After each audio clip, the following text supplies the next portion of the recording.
আসসালামু আলাইকুম রহমতুল্লাহ।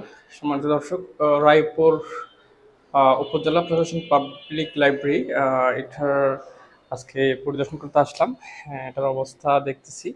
এটা হচ্ছে মূলত লক্ষ্মীপুর জেলার রায়পুর উপজেলায় অবস্থিত। রায়পুর শহরে মূলত এটা অবস্থিত। এটাতে মূলত যথেষ্ট বই পুস্তক দেখা যাচ্ছে। এই যে বুক শেলফ, এটা হচ্ছে স্টুডেন্ট কর্নার। এই পাশটা এখানে হচ্ছে মোটামুটি নিরিবিলিতে পড়ালেখা করার সুযোগ আছে, বই পড়ার সুযোগ আছে। তবে এই সময়ে কিন্তু একেবারে বলতে গেলে পাঠকের উপস্থিতি একেবারেই নেই বললে চলে। হয়তো বিকেল বেলায় আসে অথবা হচ্ছে বিভিন্ন সময় যে যার মতো করে সুবিধা মতো আসে। তবে লাইব্রেরি কিন্তু যথেষ্ট পরিমাণ বই পুস্তক দেখা যাচ্ছে। আহ, যথেষ্ট বইয়ের কালেকশন আছে, বিভিন্ন ধরনের বই দেখা যাচ্ছে। আহ, এখানে বাংলাদেশের স্বাধীনতা যুদ্ধ দলিলপত্র, এরপরে হচ্ছে বিভিন্ন রকমের আত্মজীবনী, তারপরে হচ্ছে প্রবন্ধ, গল্প, ছোট গল্প, মোটামুটি যথেষ্ট পরিমাণ বইয়ের সংগ্রহ আছে এখানে। তবে মোটা দাগে বলতে গেলে পাঠক কম আর কি, সেটা বলা যায়। তবে মনে হয় অবসর সময়ে যার মতো সুযোগ করে বা পড়তে আসে। তো এই যে দেখা যাচ্ছে বুক শেলফ, থরে থরে সাজানো বই, এই যে।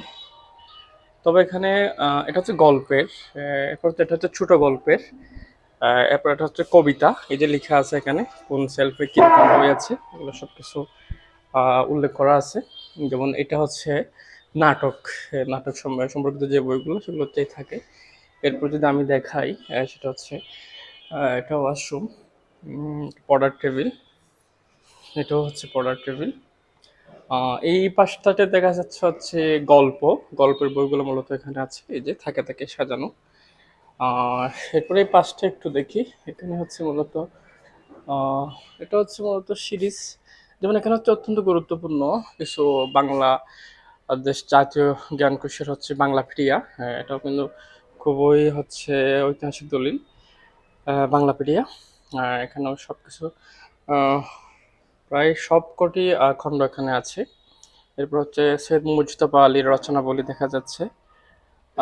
এই হচ্ছে বিষয়, সবকিছু মিলিয়ে রায়পুর শহরের এই পাবলিক লাইব্রেরিটা খুবই উন্নত মানের।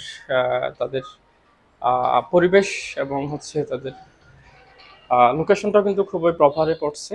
এই যে বসার জায়গা, সবকিছু মিলিয়ে হচ্ছে রায়পুর পাবলিক লাইব্রেরি সম্পর্কে একটু আপনাদের সাথে শেয়ার করলাম। এটার ইন্টারনাল এনভায়রনমেন্ট একটু শেয়ার করলাম।